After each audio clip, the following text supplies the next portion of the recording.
जय भीम दोस्तों। YouTube channel Haryana GK by Manisha में आपका हार्दिक हार्दिक स्वागत है। दोस्तों, हमारी सीरीज चल रही थी प्रीवियस ईयर पेपर की। और दोस्तों, हरियाणा पुलिस के प्रीवियस ईयर पेपर जो हम कर रहे थे 2018 का, उसमें हमारे 3-4 क्वेश्चन हरियाणा के रहते हैं दोस्तों। तो हम नहीं चाहते कि मैं इस पेपर को छोड़कर अगला नेक्स्ट पेपर कराऊं, ताकि आपका इसमें से अगर क्वेश्चन आए तो आपका गलत हो जाए और आपका सिलेक्शन रुक जाए। ठीक है दोस्तों।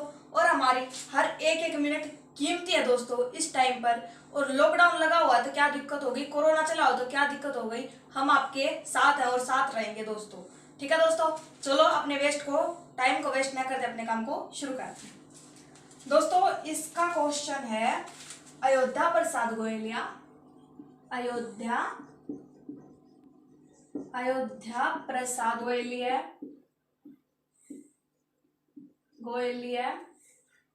ने उर्दू साहित्य में खालिस्तान शुरू किया। तो इसका फर्स्ट ऑप्शन है दोहे स्टार्ट किए थे। सेकंड है कविता। और थर्ड ऑप्शन है दोस्तों सोनेट। और डी ऑप्शन है इसका शायरी। तो अयोध्या प्रसाद गोयलिया ने उर्दू साहित्य में शायरी शुरू की थी। और दोस्तों, हम बात कर रहे हैं अयोध्या प्रसाद गोयलिया की। अयोध्या प्रसाद गोयलिया का जन्म हरियाणा के गुरुग्राम जिले में हुआ था। अयोध्या प्रसाद गोयलिया का जन्म, और यह उर्दू साहित्य में इन्होंने शायरी लिखनी शुरू की थी। और हम उर्दू की बात करते हैं तो अल्ताफ हुसैन हाली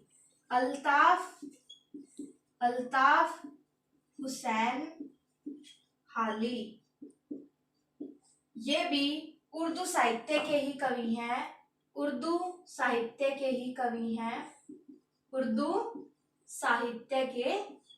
हैं।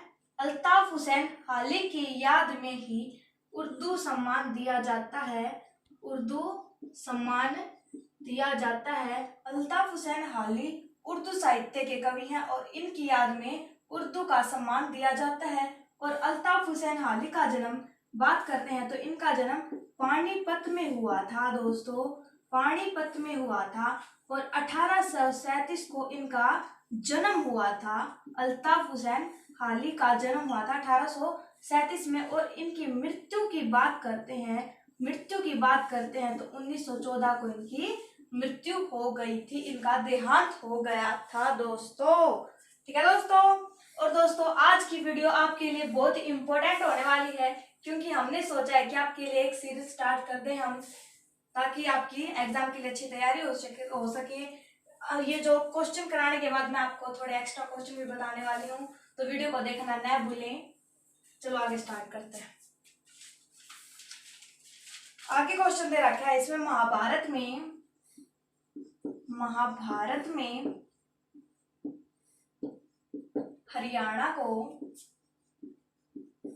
हरियाणा खालिस्तान के रूप में दर्शाया गया।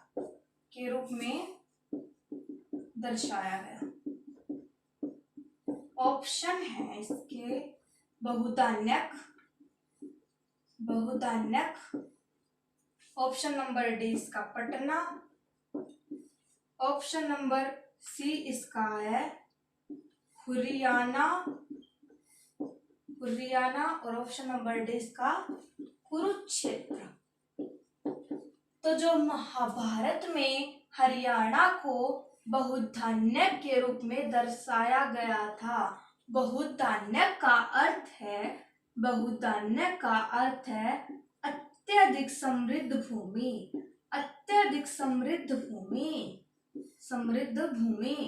बहुधान्यक का अर्थ है दोस्तों।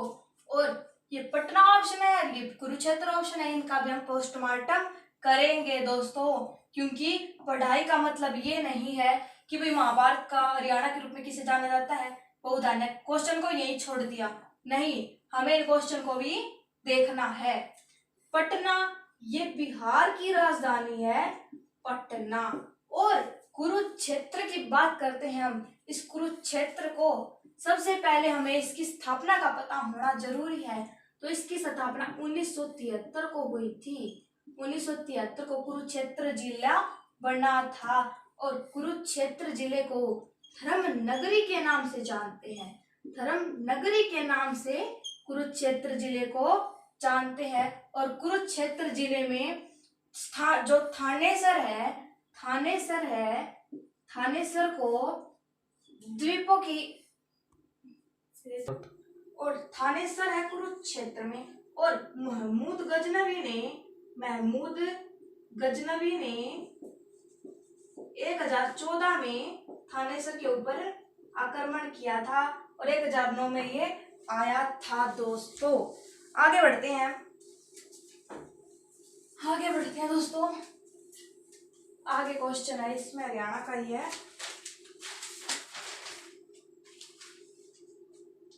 हड़प्पा घाटी स्थलों में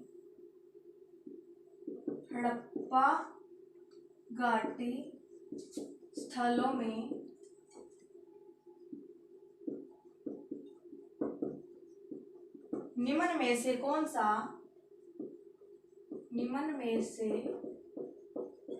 सा हरियाणा का है?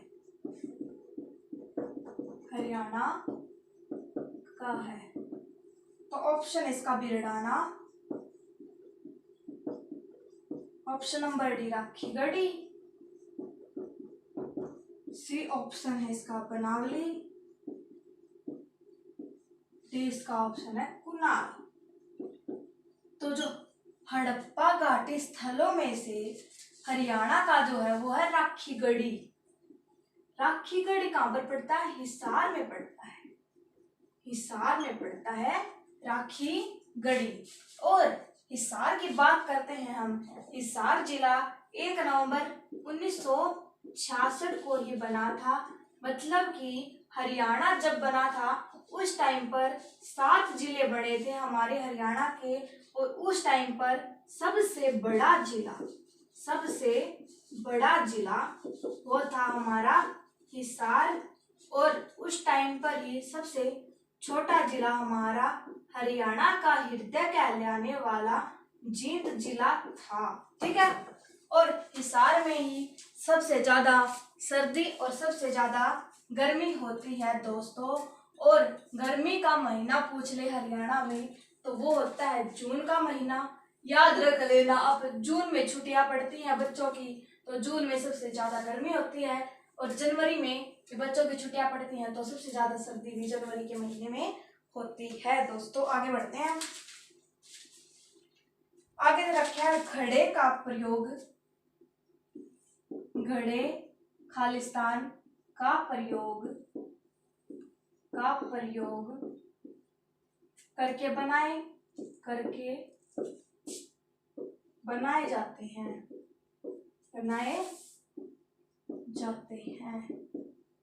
तो ऑप्शन है मशीन बनाई जाती है, प्लास्टिक बनाए जाते हैं,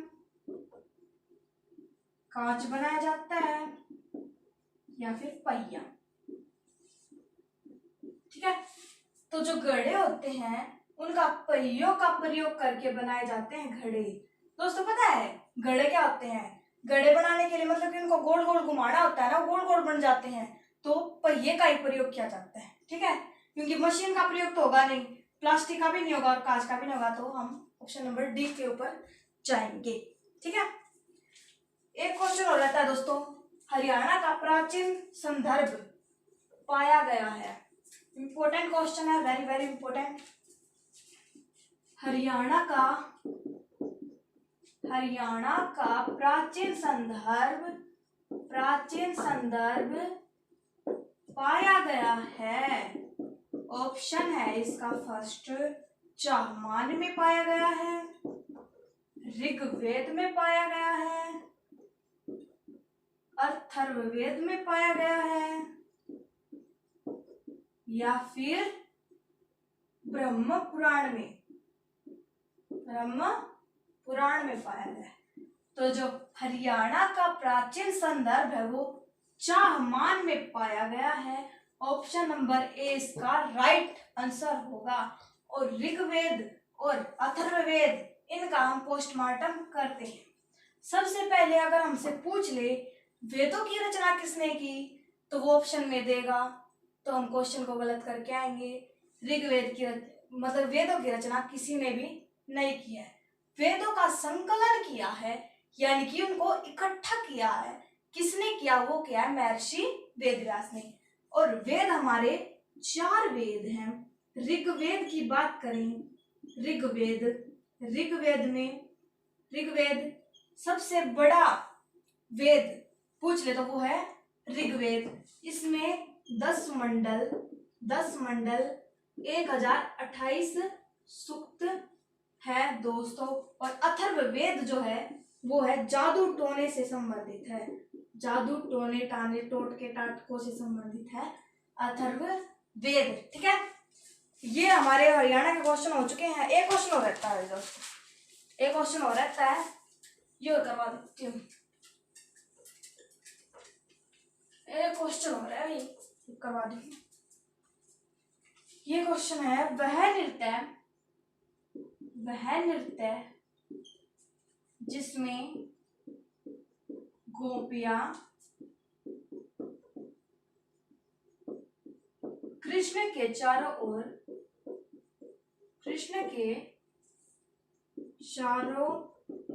ओर वृत्त बनाती थी उसको कौन सा नृत्य कहते हैं। ठीक है, कौन सा नृत्य कहते हैं? ऑप्शन है इसका भरतनाट्यम कहते हैं, सेकंड है रासलीला, थर्ड ऑप्शन है मराठी, या फिर बिहू। तो जो गोपियां हैं, श्री कृष्ण बांसुरी बजाता था और गोपियां उसके चारों ओर घूम घूम करके डांस करती थी, तो वह रासलीला रचाया करती। तो रासलीला इसका करेक्ट आंसर होगा। जिसने भी कृष्ण लीला देखी है वो इस क्वेश्चन को गलत नहीं कर सकता। ठीक है, और बड़ी ही मस्त अदाएं होती थी श्री कृष्ण की, मक्खन खाता था कभी कभी गोपियों के, कुछ समझ जाओ अब आप जिन्होंने देख रखी है। और ये देख लो एक बार, बिहू जो है वो है असम का नृत्य। ठीक है दोस्तों, भरतनाट्यम है वो है तमिलनाडु का। ठीक है दोस्तों, आज के लिए इतना ही। जय भीम, जय भारत।